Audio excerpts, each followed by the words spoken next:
just a quick little review. We always want to keep it plugged in, right? To keep it fully charged. That way you don't have it preserves the battery, keeps it longer, just like your iPhone. You drain it all the time and then refill it, and it can be costly to repair. So here at the head of the bed, you have all your lights. It tells you whether or not it's charged, fully charged, AC power, if it's on battery power, has everything here. This pennant is the same as this right here.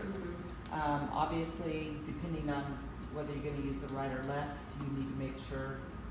I was installing a table and I was like, why isn't this fear lift working? I'm like, maybe I should turn it on the right one. So I know it does happen, but a lot of times anesthesia, they sit up here, they relax, and and all of a sudden everybody's like, why isn't the table not moving? We can't do anything. It's real simple. That's usually the first thing. Pull the button back out. Yeah, you just pull it, twist it, and pull it out, and it comes right back out. The new table in there, the trios, they have like a little cage over it. So, oh, that's smart. Yeah, so maybe they'll get smart on this one eventually as well. But so you've got your fuses down here. If it ever, for some reason, it's like you've tripped a fuse, you can just push these in. It's pretty self-explanatory. And then this little gadget underneath here, which is the emergency femur lift. In case power, for whatever reason, it stopped working, you always want to pull this out. But the key is, when you put these femur lifts on, everybody wants to just push them all the way in. Like that. If you do that and you need to do emergency, lower it, you can't get in there. So we recommend that you go about 3 or 4 finger breaths, probably 2 for men. It's really just so you can then get right in there, and then you can move the fingers up and down. Would Ernie still get bonus so that if it's that far out? Put it on or slide it out. Yeah, so and technically, I mean, that's probably the minimum. My fingers are small, like 3, so but probably about 2. But again, you can always. I mean, it's hard if it's lifted and being used. It's hard to pull it out a little bit, but just know that if you need this, hopefully you don't need it. It hides over here, and that would be what we would do there. So these spars, the newer tables that we're making now have lift assist. This spar, you let it go, and it's going to crash down to the ground. That can be a disaster for a patient on the table. I was talking to Don, we can do retrofits where we can give it like that lift assist, which is nice because then if you were to slip or drop it or whatever, it doesn't go crashing down. It kind of just gradually. So it's a safety feature that we put in there. So I was just letting Don know that we can add that. Well, that's nice. Yeah, so we're gonna get a quote, call the service guys, get our quote on that. These are a must always before you do the femur lifts. They go right underneath here. You can either connect them first before you plug it in, or kind of feel, and it's pretty easy to, you don't have to lay down the floor or anything like that. But there's a reason why we have these little clips up here to clip it up, is to keep them out of the way. I was in an account the other day. This got caught in something and the wheel rolled over it, and it's totally flattened. And they're not cheap. I mean, none of the parts are cheap. So that's why we've got these little clips up here. It's real easy to, if one of them breaks, it's real easy just to get another one and a couple screws and pop it in. Not very costly for what it would be to replace one of those. So that's with the femur lift. And then, of course, you've got the foot pedal. We always recommend don't ever store a foot pedal on here or on any of these 4 corners, because if somebody didn't know that the foot pedal was there, they came in and they just wanted to lower the bed, you bend these shrouds, very expensive. So we always recommend either put it on a table somewhere else or put it on top of the table when you're transporting it. and unplug it. It's always the easiest, but it's real simple. You guys have the updated. The other one, there's an older one that it's not so friendly because you got to get in there to do that. We've got some new, so all of our Tempur-Pedic pads, they typically have a 3-year life. We recommend replacing them after that. I think I was just taking pictures because this one, and that one needs to be replaced. Dawn asked me to get her a quote. So, but if anything happens, like the seam busts or anything within 2 years that they're brand new, we'll give you brand new pads. So we really do stand behind. We're the only manufacturer that actually has rights to medical grade Tempur period. All the rest are just pretty much the knockoffs with the foam.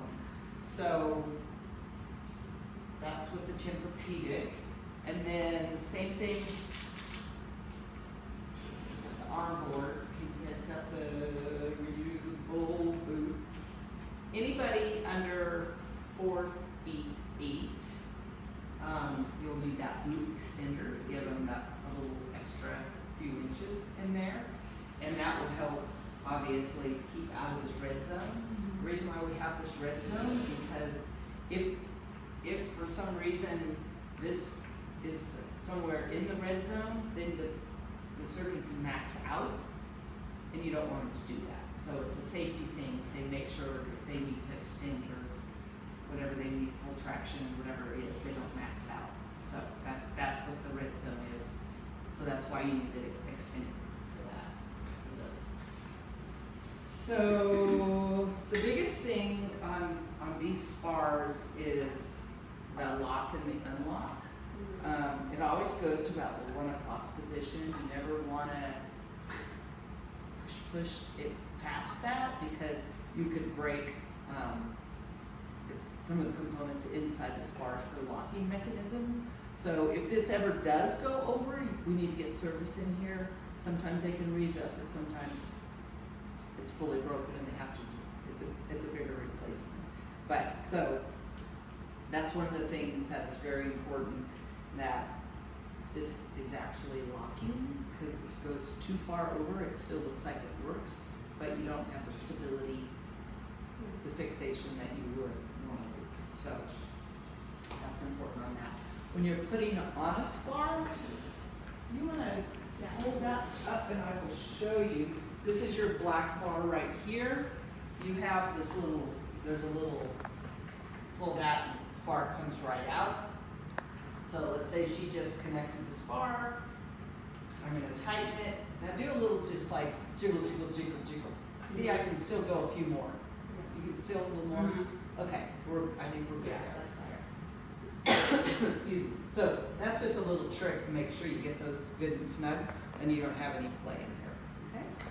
Okay? Excellent.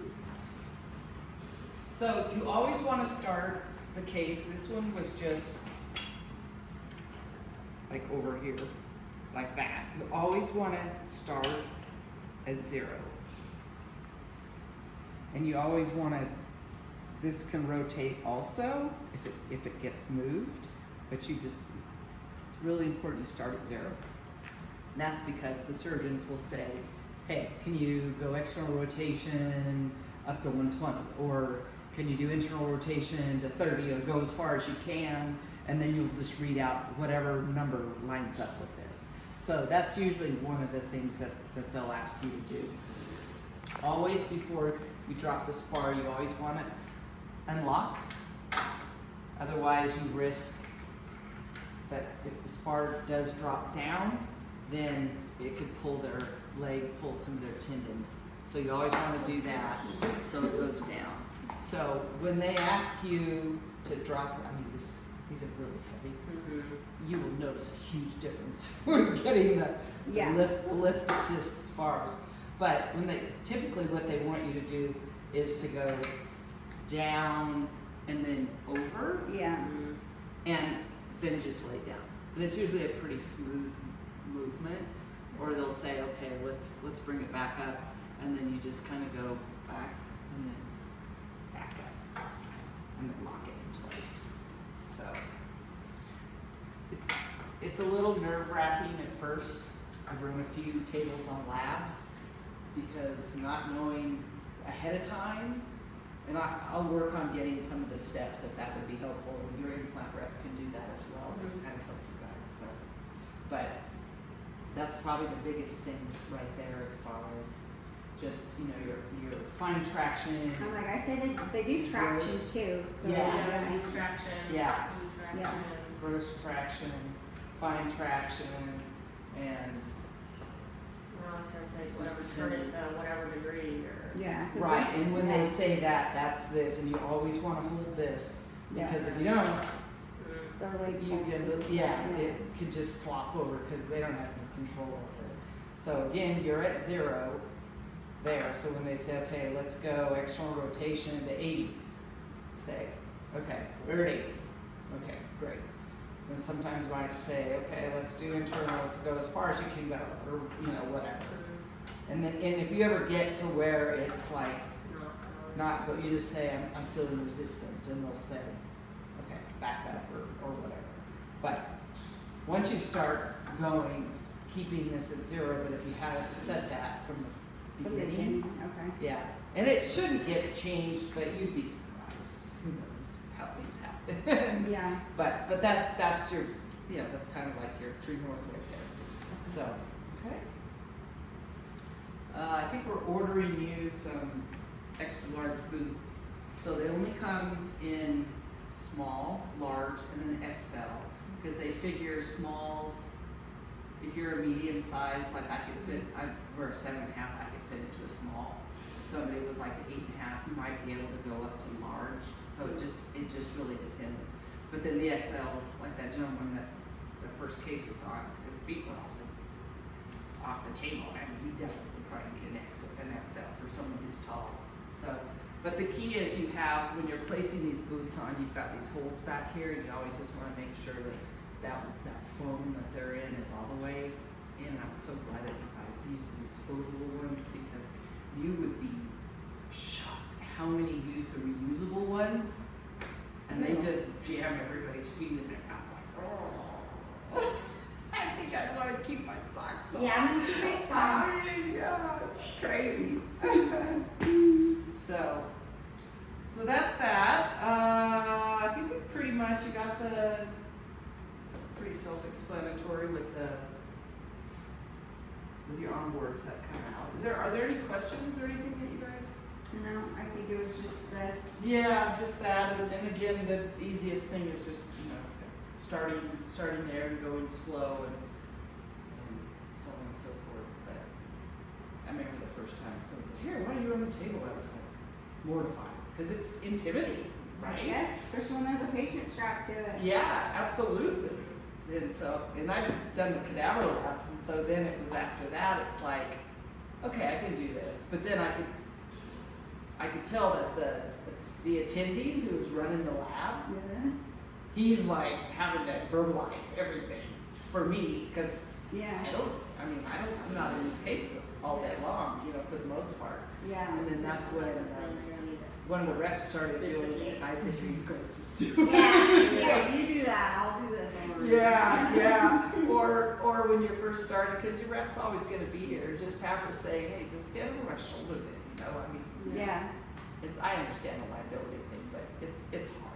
Yeah, I mean, they should be able to walk you through it. Like, 100%. yeah. Absolutely, yeah.